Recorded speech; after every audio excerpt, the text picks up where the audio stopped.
चर्चाएं हुई है, प्रदेश स्तर पर भी चर्चाएं हुई। आज हमारे दल के लोग भी राजकुमारी के लिए कांटे गए हैं।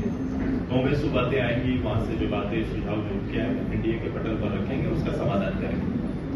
अभी जो आप समन्वय में है, साथ में है, लेकिन आपके मुद्दे और बीजेपी के मुद्दे में थोड़ा सा अंतर दिखाई देता है। कई मुद्दों पर ऐसा नहीं है, लोकल रहते हैं। नहीं, ये चुनाव लोकसभा का है और पूरा ध्यान उसी को ध्यान में रखते हुए हम सभी लोग काम कर रहे हैं। रीजनली मुद्दे जो राज्य में हमेशा कहा कि रीजनली चेहरा हमारे जो प्रत्याशी होंगे वो रीजनल चेहरा होंगे देश के पटल पर, और हमारी तैयारी रहती है कि एक समन्वय है राज्य सरकार और भारत सरकार के बीच में एक बेहतर समन्वय बनाने के लिए रीजनल मुद्दों को बेहतर रूप से उसका हल निकले, इसकी पहल और उसका नेतृत्व हमारी पार्टी करेगी। आप कई बार मुद्दा उठाए, पेपर बेच रहा, भविष्य बेच रही है वर्तमान सरकार। पेपर लीक का मुद्दा कई स्टेट में है, आपकी सरकार ने सिर्फ एक कानून बना दिया, क्या उससे समस्या का समाधान होगा? छात्र तो आपसे भी पूछेंगे कि कहाँ है हमारा 2 करोड़ नौकरी। निश्चित रूप से जब पुराने संकल्प पर जाएंगे तो कोशिश सरकार की ये होती है कि जितने संकल्प लिए गए उस संकल्प को अधिकतर पूरा किया जाता है और उसकी कोशिश की जा रही है। इसमें आप पाएंगे कि भारतीय जनता पार्टी एनडीए के द्वारा जो भारत सरकार ने जितने संकल्प लिए थे उस संकल्प पर अधिकतम काम हुए हैं या फिर उसका रोड मैप तैयार है। बाकी संकल्प बाकी दलों के या फिर जो गठबंधन सामने है उनका किसी स्टेट वाइज, उनका तो नेशनली कोई बॉन्डिंग है ही नहीं, नेशनली कोई उनका बॉन्डिंग है ही नहीं। जब उनका नेशनली बॉन्डिंग नहीं है तो सभी लोग सेपरेट हैं, अपना अलग अलग स्टेट से आते हैं और अपने अलग अलग स्टेट के अलग अलग बातें उनकी है। वो कभी भी तो नेशनली बॉन्डिंग नहीं, हम तो नेशनली बॉन्डिंग है कई चीजों पर। और मैंने कहा ये मेरा दायित्व बनता है इस प्रदेश के अंदर और इसके ज्वलंत विषय जो देश स्तर पर या देश के पटल पर जिनका हल होना है हम उसका नेतृत्व करेंगे और आदरणीय मोदी जी के साथ बैठ के उसका हल निकालने का काम करेंगे। एक आखिरी सवाल, रविंदर पांडे जा रहे हैं दूसरे दल में, आपकी टेंशन बढ़ी हुई है? नहीं, रविंदर भाई मैं उस दिन भी कहा था कि रविंदर भाई परिवार के सदस्य हैं और ये बातें जो अन्याय ऐसे ही अन्याय रूप से उठाई जाती है कि कौन कहाँ जा रहा है। मैंने कहा कभी भी किसी भी प्रत्याशी या किसी का नेता का विचार पार्टी के विचार से ऊंचा नहीं हो सकता है।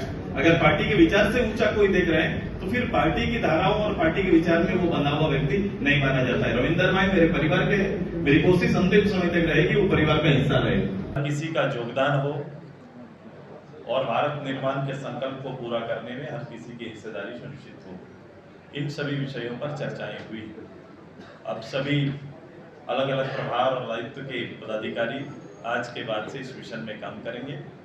हम सभी लोगों ने इस लक्ष्य को साथ किया है और सभी मिलकर इस विजय अभियान में सभी लोग भाग लेंगे और सपनों को साकार करेंगे।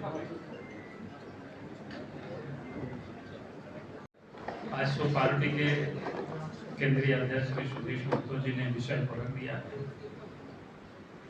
क्योंकि एनडीए गठबंधन दलों की एक दल की बैठक थी यहाँ पर और जिस दल के प्रत्याशी जो चुनाव के अखाड़े में है उसके प्रदेश स्तर पर पहली बैठक थी। हम सब लोगों की प्रयास होगी कि भाई लोकसभा स्तर पर भी, विधानसभा स्तर पर भी और जिला स्तर पर भी,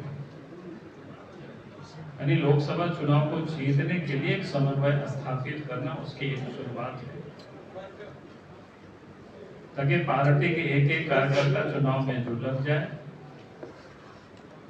और जैसे कि बताया कि आपको झारखंड में पिछले 2019 के चुनाव में 14 में से 12 सीट एनडीए गठबंधन के पास था। इस बार हम सब लोगों के प्रयास है कि 14 में से 14 सीट है एनडीए गठबंधन को मिले। उसके लिए हम लोग यहाँ से लेकर के वहां तक समन्वय को स्थापित कर रहे हैं। और देश के प्रधानमंत्री नरेंद्र मोदी जी का जो आह्वान है, जो गारंटी है कि हमें चुनाव हम भले 2024 में लड़ रहे हैं 5 वर्षों के लिए, लेकिन पूरा रोड मैप 2047 तक, यानी 2047 का भारत कैसे होगा उसका रोड मैप बना रहे थे। और इसलिए आप सब लोगों ने देश के प्रधानमंत्री का कल भी आप सब ने सुना था जब रिजर्व बैंक के लोगों को मुंबई में संबोधित कर रहे थे तो उन्होंने साफ साफ कहा कि सरकार बनते ही सरकार ने तो अगला 100 दिन का कार्यक्रम को तय कर रही है, तो आप सब लोग भी तय करें और दूसरे दिन से ही काम हो।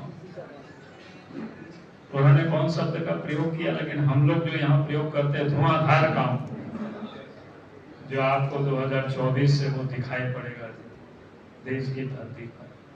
तो सपना को पूरा करने के लिए एनडीए गठबंधन झारखंड प्रदेश से 14 के 14 सीटें जीत करके, जिता करके तो लोग मोदी जी को और मजबूत करेंगे, ताकि भारत विकसित भारत बने। उसी के अभियान में हम सब लोग ये प्राथमिक प्रथम बैठक था, आगे हम लोग इसी प्रकार से नीचे स्तर तक ये समन्वय को स्थापित करेंगे। बहुत बहुत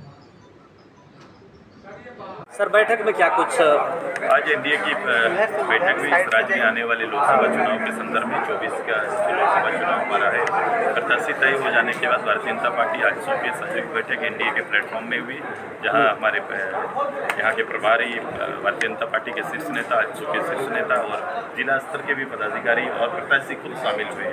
आज संयुक्त रूप से जो संवाद हुआ, जो लक्ष्य पूरे देश स्तर पर रखा गया है, उस लक्ष्य को हासिल करने के लिए जनसंवाद को नीचे कार्यकर्ता तक और फिर इस जनसंवाद के माध्यम से जनता के साथ जुड़ने का एक कार्यक्रम तैयार किया गया। आने वाले समय में ये जिला और लोकसभा स्तर पर और विधानसभा स्तर पर भी इस तरह कार्यक्रम करके सभी जनसंवाद के कार्यक्रम या फिर जो राज्य के प्रति और देश के प्रति जो संकल्प है, उस संकल्प को नीचे तक पहुँचाने की तैयारी।